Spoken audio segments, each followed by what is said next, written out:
Do you know the beginning, and do you know the significance? Happy Independence Day, United States of America.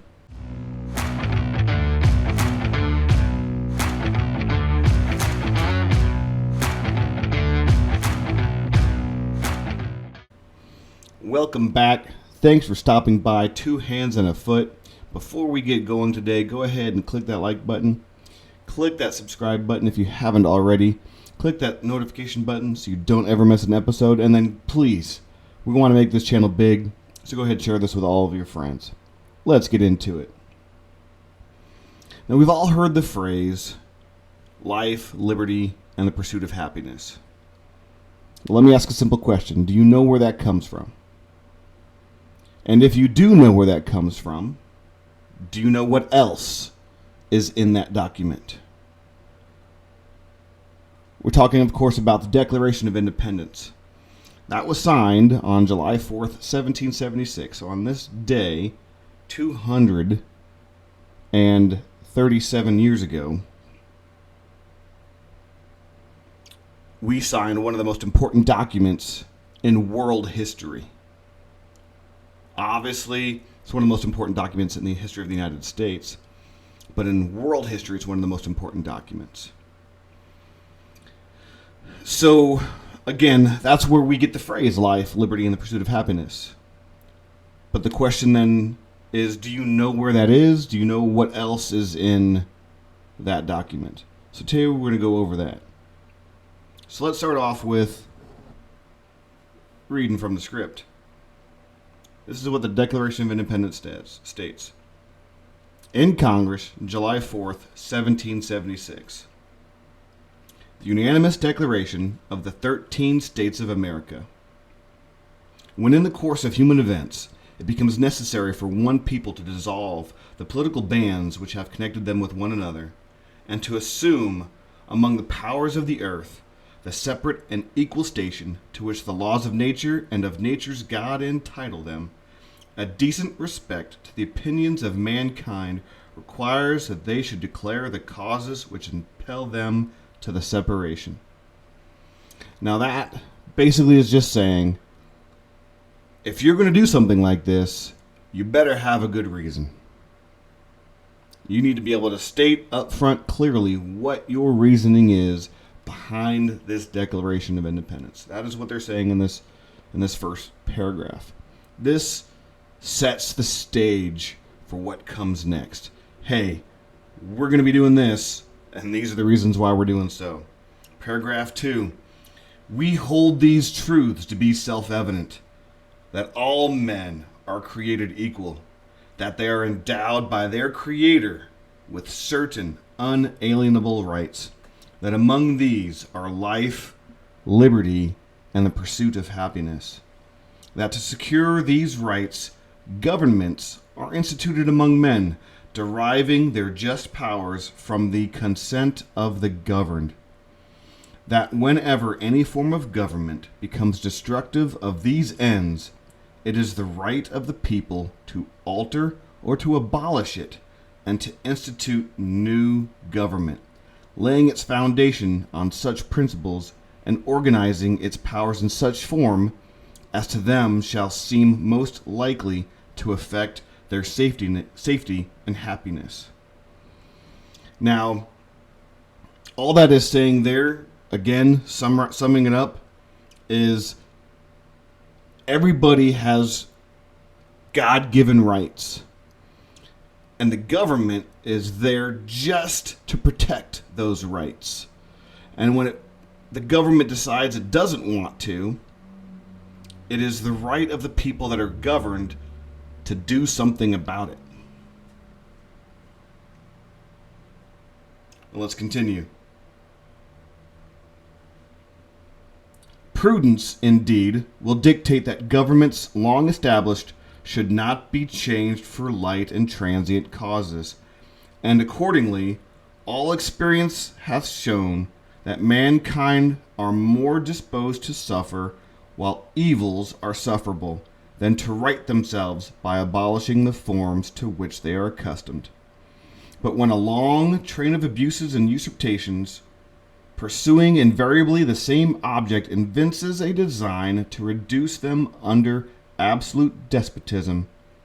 It is their right, it is their duty to throw off such government and to provide new guards for their future security. Such has been the patient sufferance of these colonies, and such is now the necessity which constrains them to alter their former systems of government. The history of the present King of Great Britain is a history of repeated injuries and usurpations, all having in direct object the establishment of an absolute tyranny over these states. To prove this, let facts be submitted to a candid world.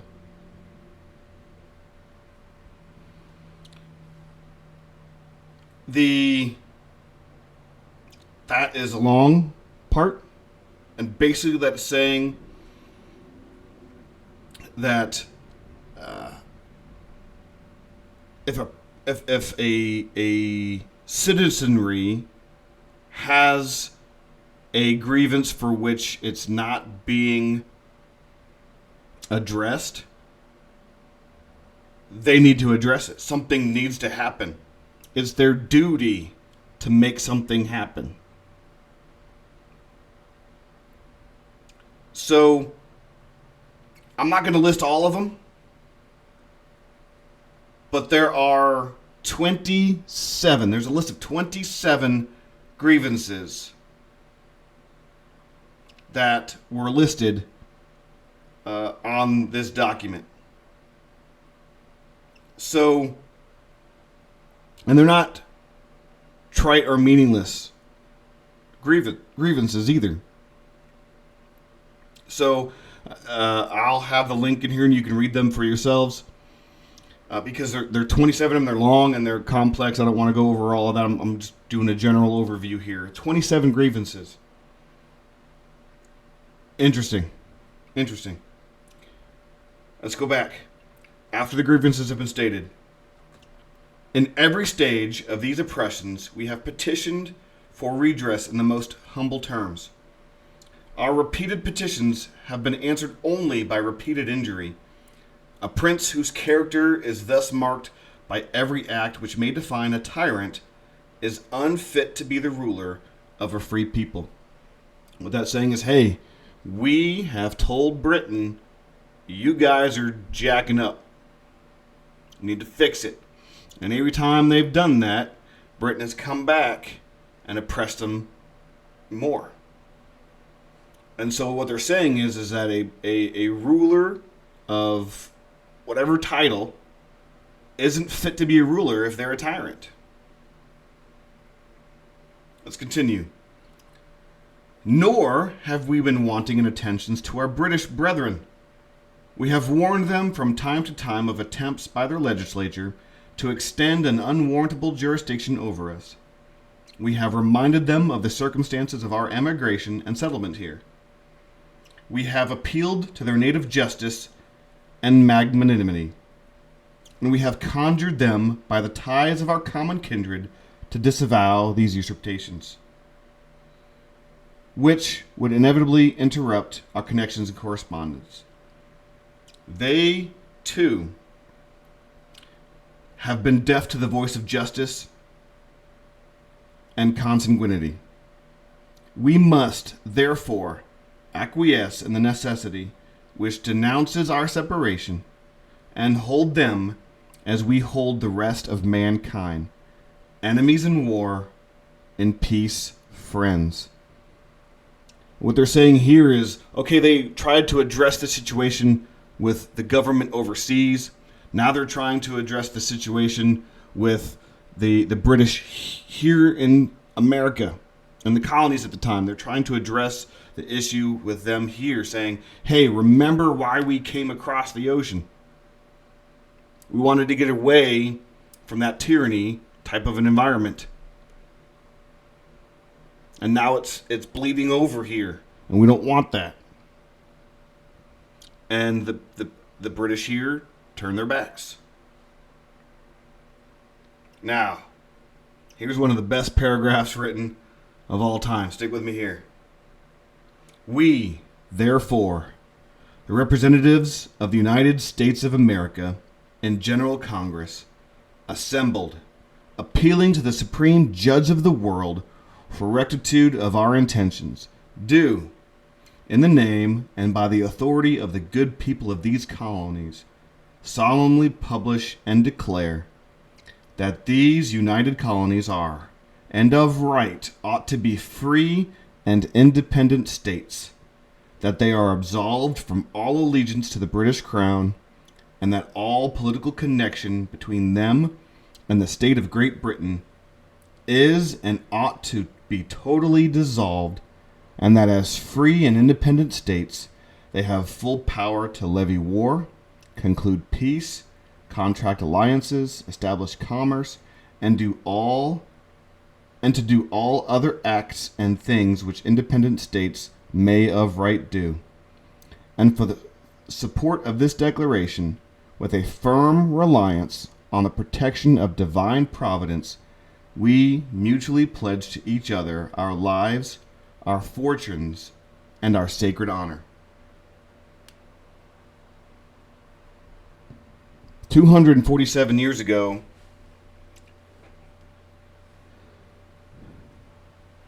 we decided, the colonies decided that they had had enough with being under the rule of a tyrant. They had tried their best to address the issue with as many people as they could, with as many people as at that time had the power to make differences. And not only were they ignored, but they were also oppressed even more. And they determined that they needed to change, and they would do so at the cost of everything they had if it came to that, even to their very lives. So this might be the first time that you've ever heard or read the Declaration of Independence. Might be the first time in a long while that you've heard or read the Declaration of Independence. I recommend reading it to the point where you get familiar with it. You don't have to memorize it, not word for word. If that's what you do, go for it. If that's what you want to do, go for it. But I suggest to be familiar with it enough to where you can carry on a conversation and don't have to look at notes for a reference. I'm just going to say this clearly now. I'm not advising an overthrow of our government today. I'm highlighting the importance of what this document is saying on what citizens can and should do when thinking about. Because that's essentially what they did. They were overthrowing the British government. It's treason. It's sedition. In all senses of the word. And you have to understand that that's the weight of what's behind this. Knowing full well, willing to give lives, fortune, and honor for the cause of bringing in a new nation.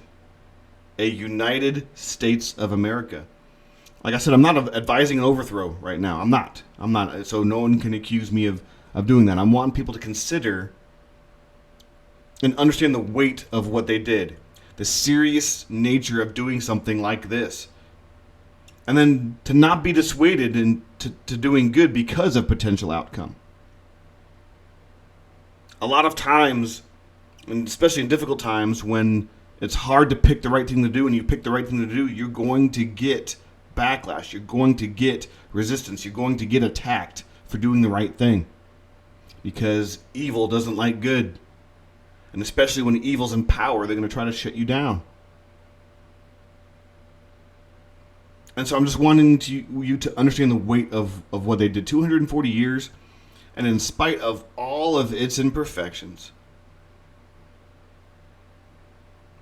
the United States of America is a place where the dream, the American dream, is still alive and can continue to not only survive, but to flourish. To flourish.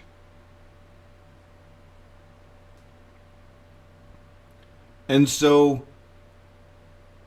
take a look at the document, read it, understand the weight, understand the history. This is a document which in the Civil War, when President Lincoln gave his Gettysburg Address, and he says the famous line, 7 years ago. This is the document that he's referencing. This is the time and period that he's referencing. Quick math, 1863 minus 7 years, which is 87, 1776. 7 years ago, our forefathers brought to this continent a new nation conceived in liberty and the proposition that all men are created equal. He's referencing declaring independence from tyrannical government. He's referencing that. To this day, we need to remember that history. We need to remember that importance. We need to remember that dedication. Now, a lot of these men who signed this declaration either lost their lives, lost their fortunes and families, but they never swayed from desiring true independence. And they achieved it. And that's miraculous. That is something worth celebrating. True independence. And what that really means. So again, happy Independence Day, United States of America. Happy Independence Day. I got nothing else, so I'll catch you on the flip side.